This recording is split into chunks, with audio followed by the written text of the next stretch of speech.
Starting the coffee with chopsticks because I can, using the Vortex method, the only true way to optimize the taste of my coffee at the molecular level. Good morning.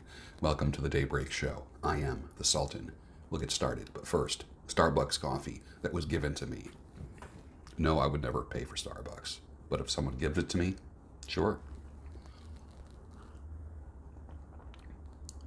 Love it. Perfect. Chilly out this morning. I'm a little bit sneezy.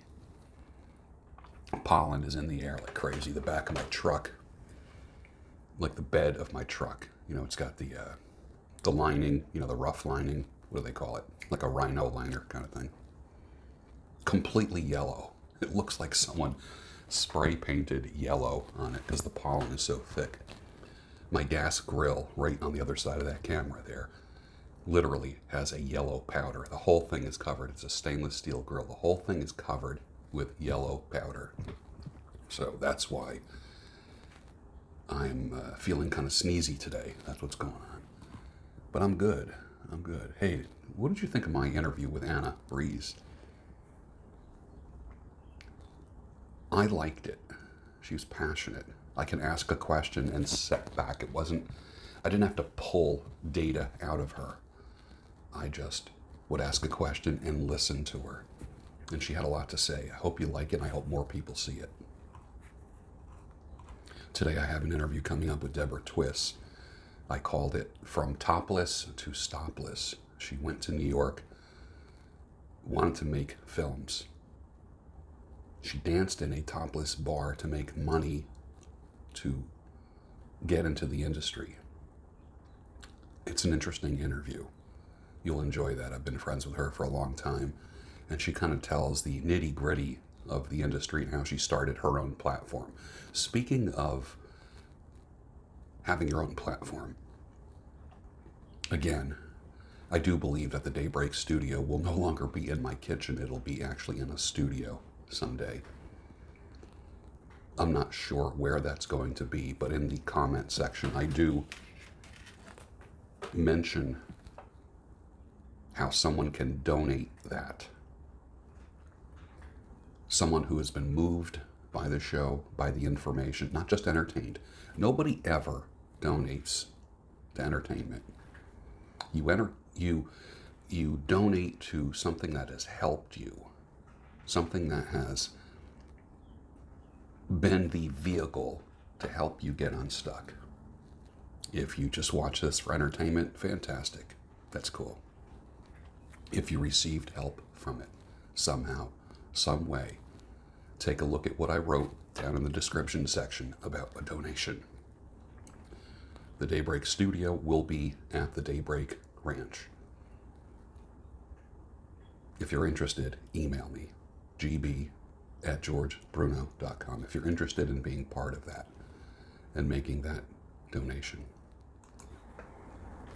Dallas packed her suitcase and drove off in the brand new car I bought her. She made leaving me look easy. I wish she made it look a little harder. Alan Jackson, 1991. Did anyone ever break up with you and they made it look easy? Like they didn't struggle at all? Did that ever happen to you? Isn't that like the weirdest feeling? Don't you want someone to even struggle a little bit? Or cry or something? Or they're wrestling with staying with you? But when someone just like is decisive and splits, you're like, man, that really sucks.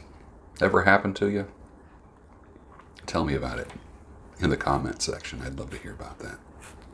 And how did you deal with it?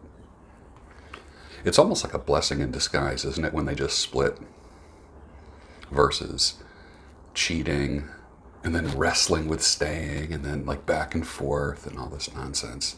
Because you know when they leave for a week or two, you know they've been with someone else. And then they come back to you and you're happy to see them, but you know they've been with someone else and you're like, oh God. And you compromise your own values. It's weird, isn't it? The weird world of relationships. Thank God that's over. Whew. The temptation to want to give up is always the greatest right before you are about to succeed. Don't doubt me on that. Deceit is in the heart of those who devise evil, but those who plan peace have joy. The happiest people Think about this. The happiest people are those who plan peace, manufacture, orchestrate, create peace. Those are the ones that have the most joy. That's why I tell you, come from a place of joy. No other motivation is going to get you through the day, is going to help you succeed, is going to help you get to your goals. Joy is going to help you do it. And you can't do that unless you orchestrate peace. Those who plan peace have joy. Pretty simple, huh? Don't have any joy in your life? Going to a therapist. Going to this or that. Plan peace. Plan peace. Maybe that is why divorce hurts so many people. Because they're not planning peace, they're planning treachery and pain for the other person. You want to have joy? Plan peace. Well, if I had money, I'd tell you what I do. I go downtown and buy a Mercury or two. Alan Jackson, 1993. Also, K.C. Douglas, 1949. Steve Miller Band, 1976. Meatloaf, 2003. Dwight Yoakam, 2004. Jackson Browne, 2010. Looks like a lot of people covered that song. That's a good song. You ready for this one? A bird is in a cage. A bird cage. There's a bird in the bird cage. The cage is in a house. The bird breaks free from the cage. It flies around the house saying, "I'm free, I'm free." But it's still in the house. Is it really free? The illusion the bird lives under would have it seem so, correct? Hence the illusion of rights and freedom that you enjoy. Someone says, "I love living in the United States because we're free." Free compared to what? I contend that you are a bird flying around a house. The real freedom would be if you went outside.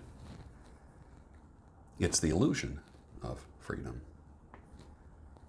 Make a great discussion, wouldn't it? Bunch of people at a bar, drinking a beer, talking about freedom.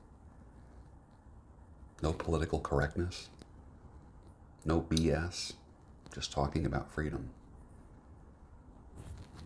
When I was in search mode, I used to look at women and occasionally think this: she probably takes too long to get ready in the morning. I used to do that back when I was looking at women, searching.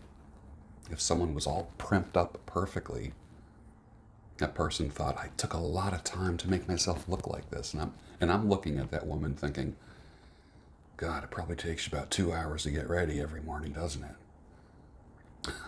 How about the woman? Hey guys, how about this? How about the woman where you just say, "Hey, I'll make coffee. Be downstairs in about 20 minutes. Let's take a hike today. Let's walk along the trail. You up for it? Yeah? Cool." She gets out of bed, splashes some water on her face, ties her hair back, has her sneakers or hiking boots on. You give her coffee, you jump in the car, and you're both on the trail within an hour. Doesn't it sound like heaven? It does to me. The red pill. The red pill is meat for feminists and the left.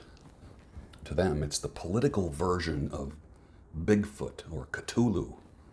Writing about red pillars is like some mythical monster, like the Loch Ness Monster. They want to study these red pillars. They think they're going to find skinheads and Klansmen and neo-Nazis. And what do they end up finding when they find a bunch of red pill men getting together?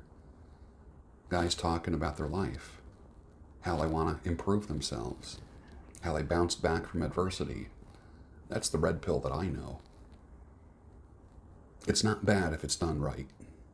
It only takes like one idiot one person putting everybody down, one stupid video of 4 guys just breaking everyone's balls like immature adolescents, one stupid shooting from an incel to ruin the red pill for everybody. It's not a bad thing. It's not a bad thing. Whack jobs reveal themselves when they answer these questions. You've seen these questions before. If you could have one wish come true, what would it be? All the nut jobs give all the wackiest answers, most unrealistic, wackiest answers. How about this one? Who would be your dream dinner guest? Pretty much that question right there. You want to vet someone? Men, you want to vet a chick? Go have coffee with her and ask her that question. Who's your dream dinner guest? That'll tell you everything you need to know about her. You don't need to know anything else. Who's her dream dinner guest?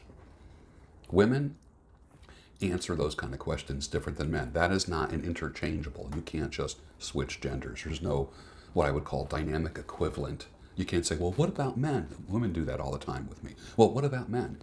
It's not the same. It's apples and oranges. Completely 100% different. Horses are different than zebras. They're different. They got you to stay home. They got you to have to wear a mask. My N95 mask. My white N95 mask. They got you to do that. They stopped you from congregating. They got you to stand 6 feet apart with lines on the floor. They will get you to take They will get you to do that. You won't be able to renew a professional license, get a passport, travel, or enroll a child in school without it. You will take it. Don't tell me you won't. You already folded. If you're wearing one of these, you're already going to take the, you know it. Don't give me all your libertarian BS. Stop it. You're going to take it. You know it. You folded like a cheap suit. You know I'm just provoking you, right? And with that, finish your coffee and I'll see you tomorrow on the Daybreak Show. Your daily dose of sanity, clarity, and reason. Just when I thought I was out.